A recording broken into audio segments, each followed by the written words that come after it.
Alright, so what is their bot lane? Zerath Jhin. So Triss Leona has very high kill pressure on like Zerath Jhin. You guys can all in at level 2 or 3, and you pretty much just kind of auto win, regardless of which one that you get onto. You want the wave to be pushed toward you in most cases, which is hard because you're Tristana, because you want to have the room to be able to engage on them, because Zerath's going to have very significant poke.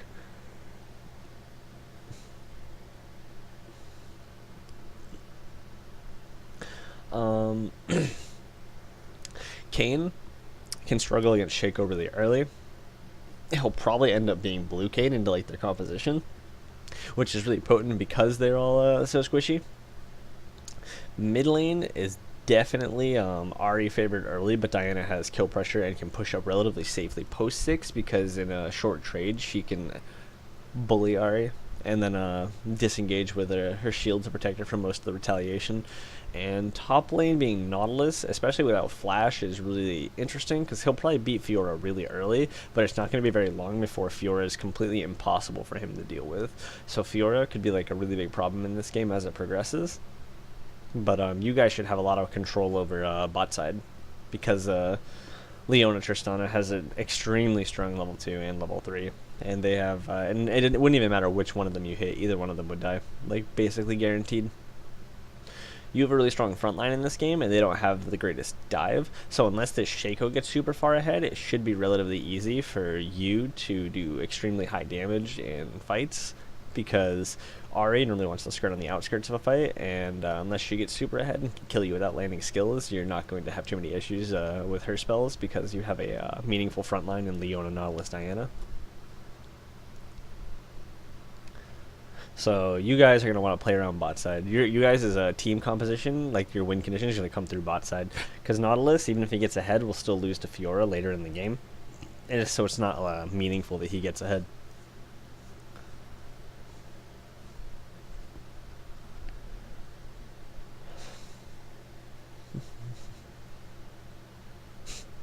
A puddle of water with a chair slightly sticking out.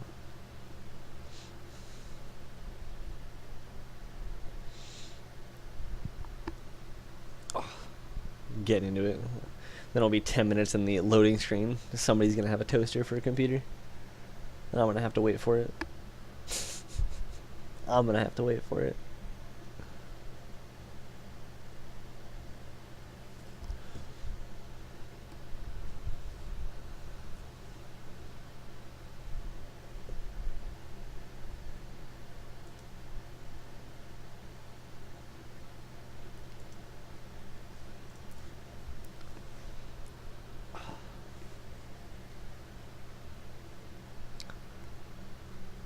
So yeah, your goal in lane should be to have the lane push toward you. That is hardest Tristana, but letting him push for you guys is level 2 or 3 could be really good because it gives you room to chase them down the lane. And if you don't have room to chase them down the lane, then Leona doesn't have any of that all-in potential. And if Leona doesn't have all-in potential, then you guys are just going to slowly lose to Zerath damage.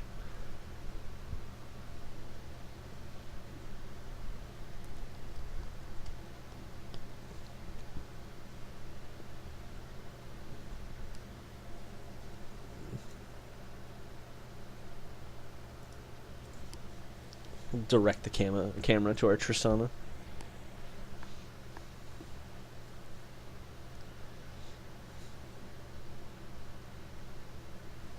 Big chillin'.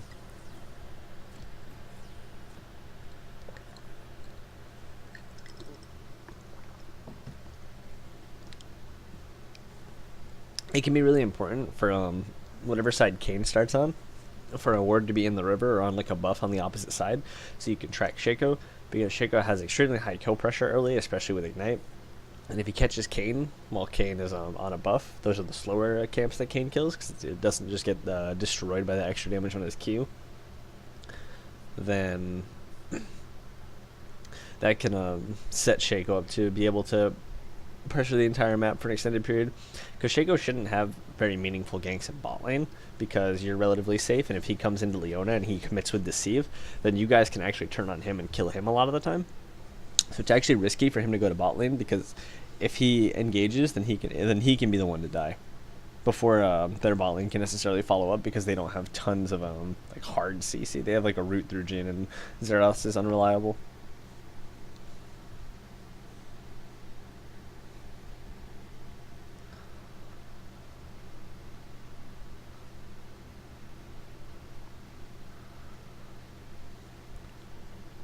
So he's gonna start Raptors. Did he start Talisman? So I actually don't know how much I like the Talisman start with King, because it does make his Raptors clear like 100% health, and it gives you the ambiguity of where you want to go from there, because you could do Wolves and then do a slow like blue buff and get top side for level 3 without even having like your red buff cleared, and come back for it later if you wanted to pressure bot side after your first rotation. Or you could just do buff to buff at that point and clear from there. This Fiora doesn't have Kleptomancy, which is interesting. She should have Klepto, because she should get a lot of free money off this Nautilus. Relatively uncontested, and the pots would help her out in lane. But Machete cleans up Kane's clear on single targets substantially, so I think Machete Kane has like its own merit, and he already kills the Raptor camp so easily that I'm not sure that he really needs the Talisman just to make that clear a little bit more healthy.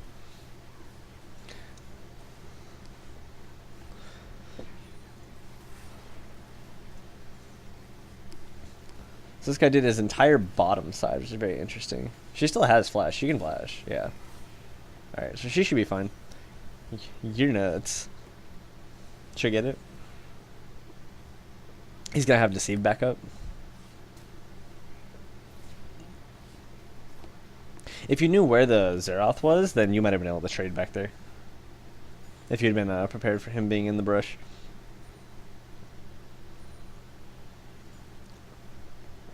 Why did she move back up? She's nuts. Oh, she still has Ignite. Never mind. She's genius. Alright, so bot lane's a shit show. Who got all the gold here? Leona got one of the kills. Xerath got one of the kills. Jhin didn't get any, so you have an advantage there. I like when you buy Cull, so you found more items.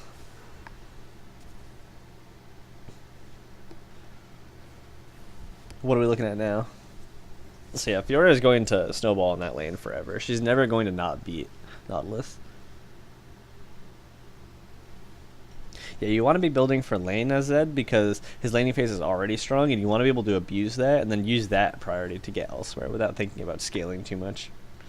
Because inevitably you're going to have a harder time. Like, a lot of games end up you have to like team fight to win, so that scaling is not very potent. He just came out of the wall at 30% and died. My man. My man. This Fiora is going to be incredibly hard to deal with. She still has TP when she comes out of that death, so that death doesn't hurt her a ton, and she finished her Tiamat. What this Nautilus should do is, instead of like pushing, like he hit a bunch of creeps there, a couple that he didn't need to because they weren't taking damage, he could leave the wave where it is, and then it would push toward him, and then potentially they could set up another Kayn attempt top, or at least it would be pushed toward him, and Fiora would have a hard time breaking that initially, or it would force her to use TP. And forcing her to use TP would be really valuable.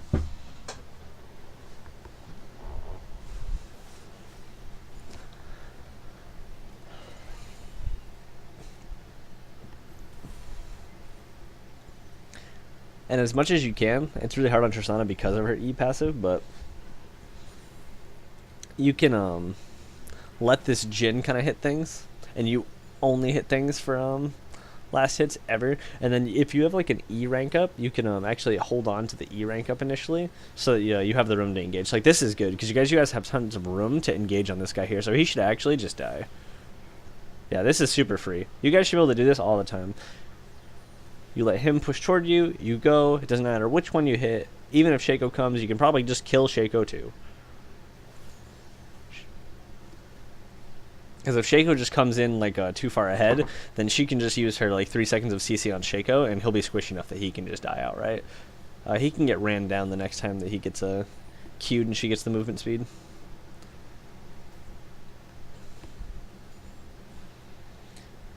You'll rush Ghost Blade, then Black Cleaver, Boots, Rage Blade.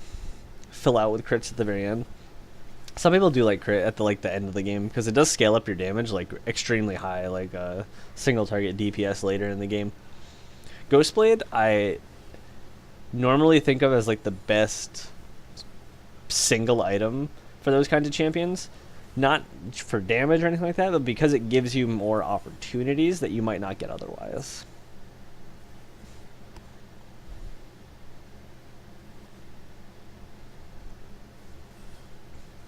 It's better if you can save your W and R because they're burst mobility. If you can get into range to for your R initially with the Ghost Blade.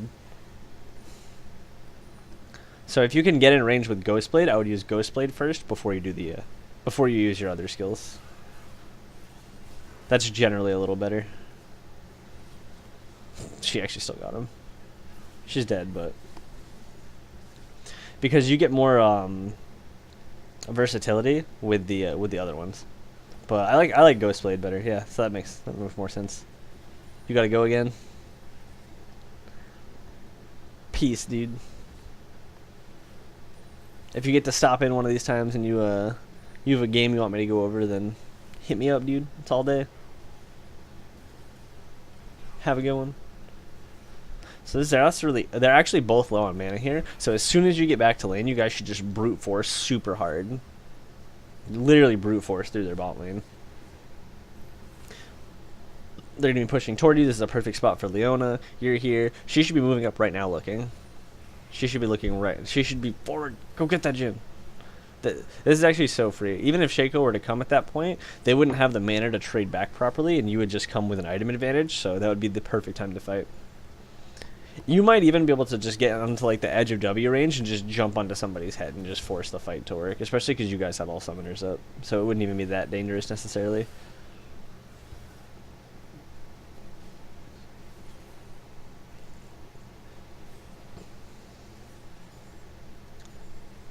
She has Mam Scepter? Yeah, she does. So she'll be able to sustain back, and that'll just get worse and worse.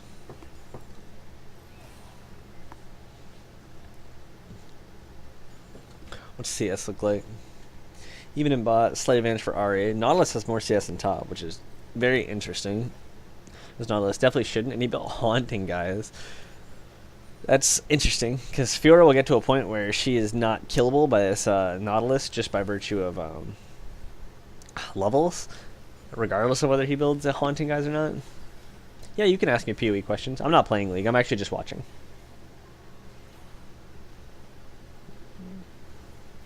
Ask me anything.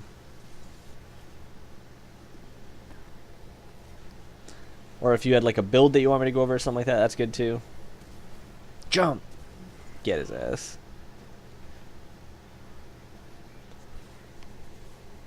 Super free in this bot lane. Doesn't even matter which one you hit, you can just engage over and over and over. As long as the lane is at even or toward you, they actually, it's not safe for them to move in the slightest. Alright, go check. We'll make sure they're alright. This guy's inting. This is actually inting. He's dead.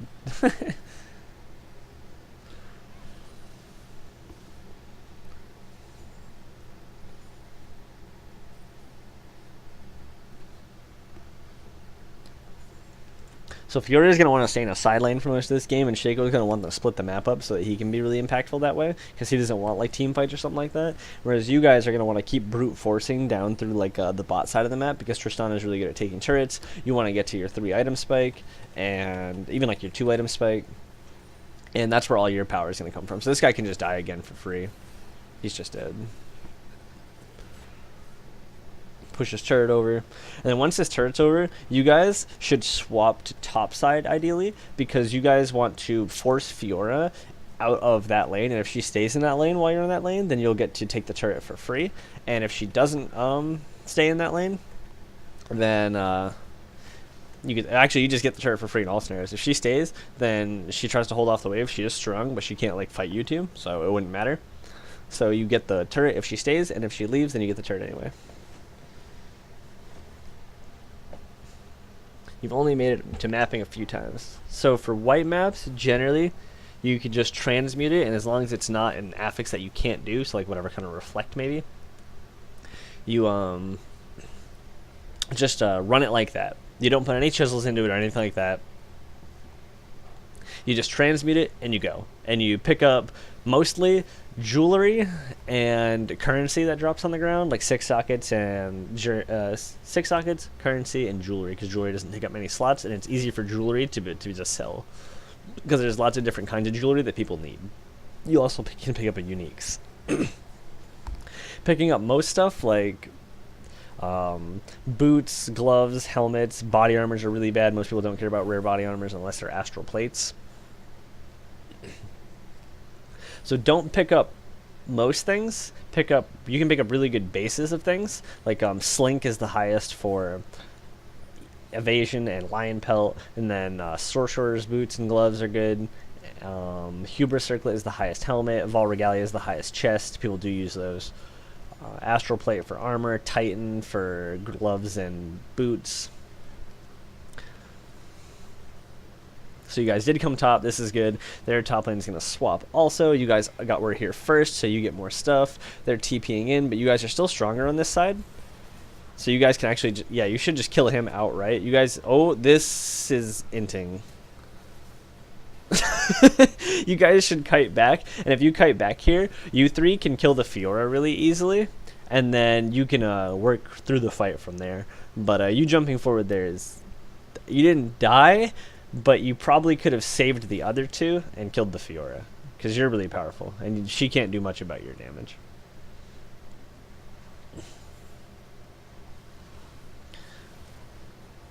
Yeah, good bases are Slink, Titan, and Sorcerer as like a general rule.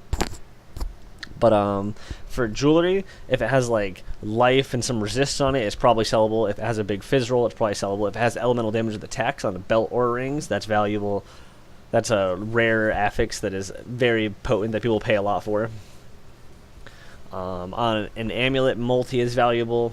You should also know what life goes up to on things so you can approximate the value. So on rings, life goes up to 79. 70 to 79 is the highest roll.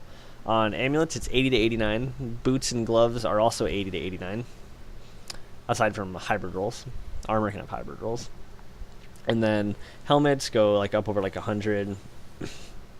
Chests go up over 100. Clearly that is not safe after you just got chunked. This Ari should absolutely just RW ignite you and you would have died. So that was not safe. You should have evacuated, because she can kill you for free with no counterplay. RW ignite would trigger electrocute and you would fall over. Yeah, bellies are pretty cheap, and they're a pretty free way to get tanky right now.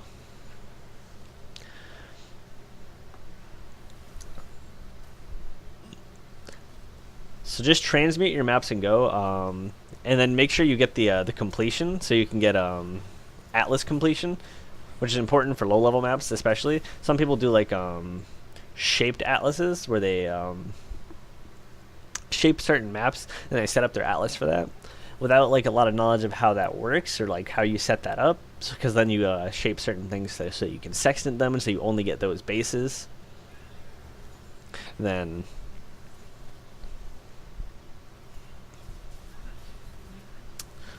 you should just focus on getting as many like cleared as possible, because that increases your map drops. You get higher level maps when they do drop, when you do more Atlas completions. And for white maps, that's doing a blue map, so you have to do it transmuted. For 6 to 10, that's doing the map Alked. And then for 11 to 16, that's doing the map Alked and Corrupted. So it has to be a Corrupted rare.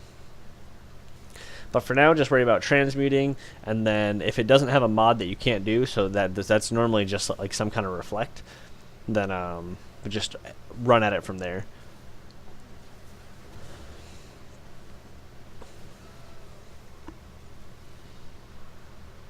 And then normally to get some okay gear is pretty cheap. Like for like a chaos or two, you can normally get something that has like a good life roll and a resist or two for like basically every piece. And then you can worry about from there, like filling out the stuff you really need in your build. Once, as long as like your resistor capped and you have a decent amount of life, you shouldn't worry too much about. Yeah, if you clear low level maps you haven't done before, it increases your Atlas completion, which gives you better maps more often.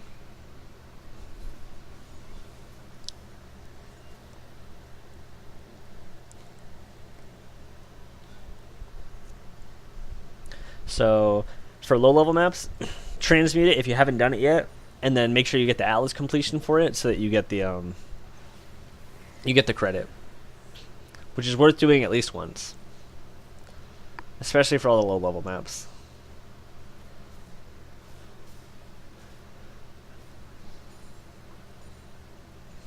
Yeah, those are fine.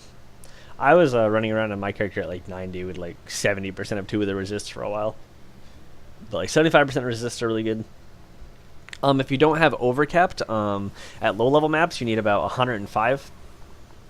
At higher level maps, you need about 109, I think it is, for the highest LE weakness.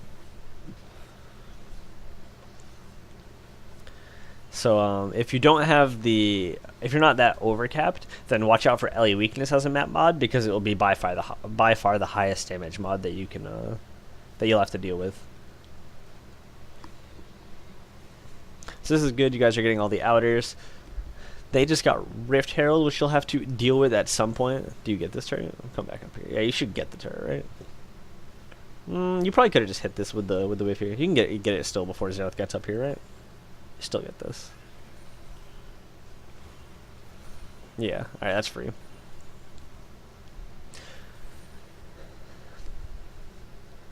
So the next objective is probably going to be in 3 minutes Baron comes up, but you guys don't have a super good Baron team or anything like that, so you're probably going to play on the bottom side of the map, and then you're going to want to push in those waves like mid and bot, so you can and then whenever you push in a mid wave basically, and then when a bot wave is piling up, you move to bot lane to get the damage on the turret. And then their team can do Baron okay at 6 with Shaco clone, but they are relatively squishy, so it's actually risky for them to do it too. And they don't have a top laner that necessarily destroys Baron or something like that. Like, it's not like Gnar or something ridiculous like that. But this is the side of the map that you guys probably should have already been on, because this is the easiest part for you guys to take control over with where you were. But them being up so far before you're all here is just wrong too. But you could have been here sooner, or they could just not be up so far. It's not like one or the other. Like both are necessary. Both can be considered wrong. You do Merc Lab so you cannot take physical damage. That almost killed you a couple times. If physical damage is a problem, don't ever do a physical reflect map. Just literally don't do it, you'll die. And the physical reflect mobs, you're Cyclone, right? So when you cyclone like around the mob, like around the edge of it, and either go like all the way through it, or like in like some kind of like circle, so that the ball that flies out from the reflect mobs doesn't hit you. Because if you're constantly moving, it won't hit you. But if you're cycloning basically in place, you will get hit by it. So if the problem is the map affix, then just don't do it. And if the problem is the rare mob affix, then just make sure you're moving around as they come out. So this is good. You guys are on the right side of the map now, the correct side. You should be down here too to push. And Nautilus should be the one that would end up recalling, ideally, or Diana, because Diana might actually be able to split push against Fiora meaningfully, because Diana is really good against squishy split pushers. But this isn't your place to be. You should be the one that's at enemy turrets. You'll get her anyway. You'll get her, but you guys could be much more productive if you were part of the siege elsewhere. This guy just got outplayed to all fuck. Actually, he's not as old. It's back up. Use it. Use it again. I don't think you realize that it's back up. Generally speaking, most builds just don't do the reflect map of their type, because it's hella dangerous. But yeah, how much health do you have? Because Merc Lab is pretty safe when you have like a little over 3k health probably, because nothing can one-shot you from the boss. Unless, like, you know that, like, you normally do kind of poorly with, like, traps or something.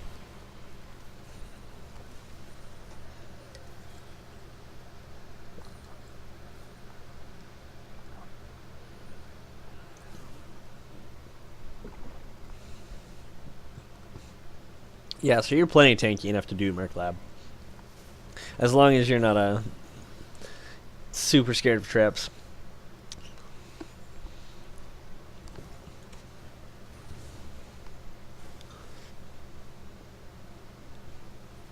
Yeah, so you do, yeah, so the traps are the problem. Traps are scary, honestly. They do so much damage. So Nautilus built a catalyst after he had that shit too. It's true, CI caustic arrow. Any chaos damage build doesn't give a fuck about reflect. Not in the slightest. If you do poison damage, reflect is not an issue. It's a non-factor.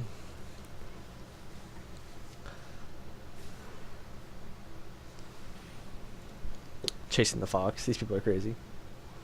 She might have to dodge a cube or something. Why'd she turn? Hello? Hello? Okay. Jump! Yes! Jump on him! Yes! Tristana! Great champ. This turret, you do. Do turret. Do turret.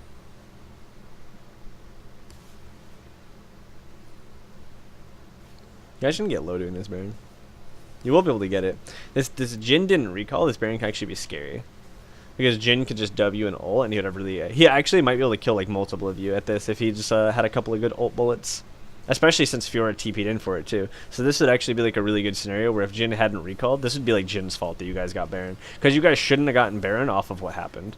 Because with Fiora being able to flank and then Jhin having W and ult threat, then you guys shouldn't have been able to get Baron. You should have been able to get the top turret and then maybe rotate down and then like control the vision around it, but you shouldn't have been able to get Baron here.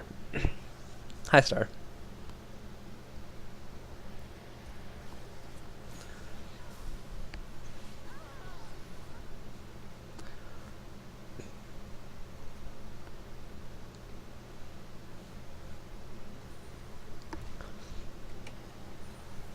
So make sure you're not building anything too stupid.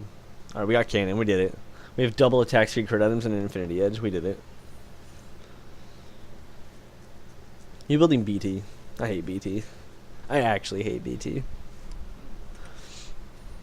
I think it sucks. This Diana built Rylai's. That's super interesting. Rylai's is really bad on Diana because when she closes the gap, it doesn't do anything for you. She's already going to have the gap closed, and it's not going to be meaningful at that point for her to like slow you. I will do VOD reviews for the duration of the stream if people want me to. If I have people to do them for.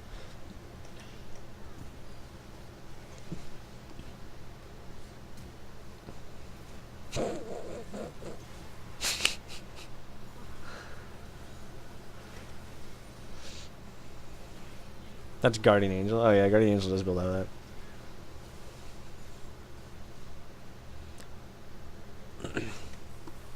You'll send me one? Alright. It's fucking Nautilus and his Leandrius. Oh, can you get that guy too? Oh, if he moved up and waited for the pulse to go off, he would have seen the flicker and he could have killed him.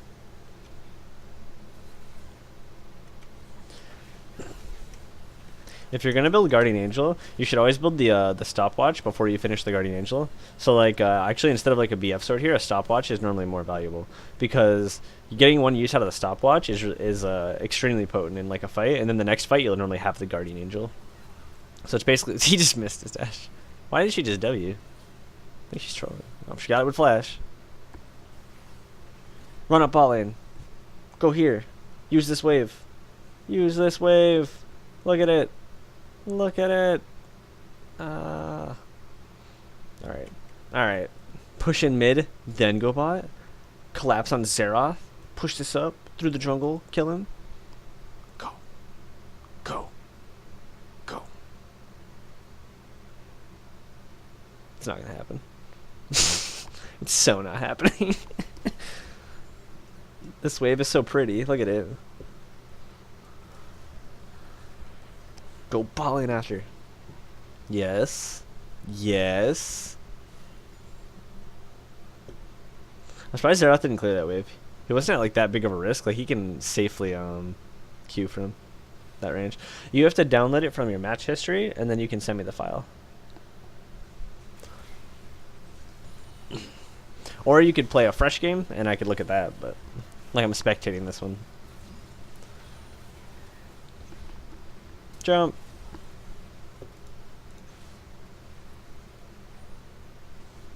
This guy's a god. That's actually a god.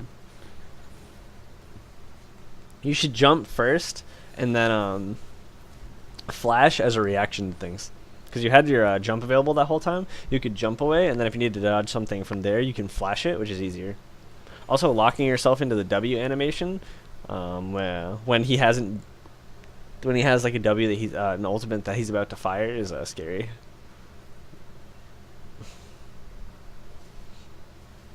Though he locked onto you there, that shit was fucked. Hell yeah, Shaco. Just standing here, you're just getting it. Are you all dead? You're all dead, aren't you? Get him, clown. She's gonna get another Q. She can QW. Alright, there you go. He's gone. It's over. This guy's gonna look like Blank and die to blue buff. That'd be funny. Infernal? No, it's Mountain Drake. They can get a third Drake here literally for free. They should shove out Bot Wave and get the Infernal. Then everyone's going to want to play on top side after that, because there's not going to be any meaningful objectives on the bottom side up. So like split pushers going on bottom. They should put Fiora bottom because she's uncontestable 1v1 by anybody on your team. As if she plays well against Kane, she can't even die to him. And then the rest of you would go top side to control top side vision and get the last inner.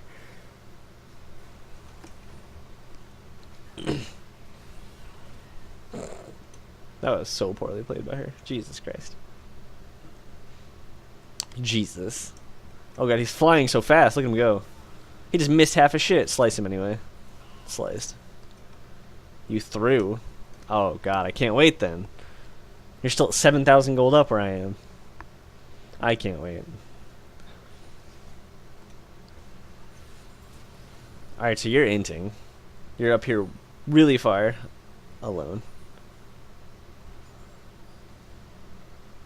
Yes, she shouldn't be doing Krugs, and she should be able to kill him for him coming out on you like that. But in the same vein, you two shouldn't be here when it's only you two up on this side of the map and they have everybody up. Neither of you should be there because she can't protect you. She doesn't have enough meaningful CC to protect you.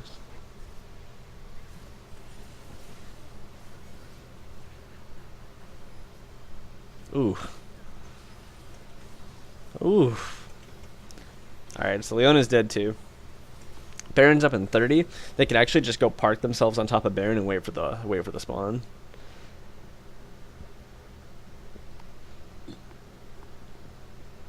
And then if they win one more fight when they have Baron, the game would just end. Or if they get a couple of picks. Go to Baron. Go do Baron, enemy team. It's yours. The world is yours.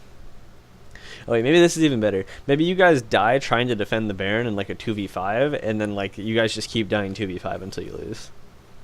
Maybe that's what's gonna happen.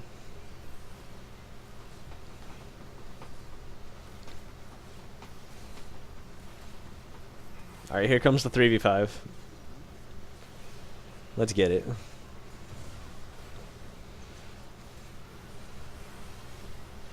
Jump!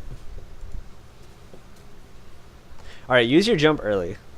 Use your jump early in scenarios like this. Like, she uses her W there, so you don't need to wait on it. You can actually just jump away. And then she has to close that gap again. This is a jump. This is a jump.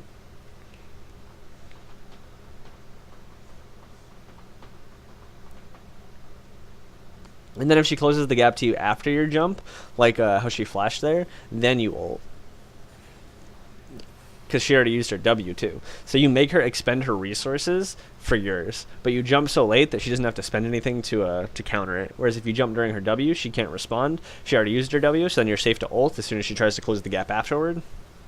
Yeah, the 3v5 happens, then you guys literally lose right after. That's so sad. You guys literally just lose afterward.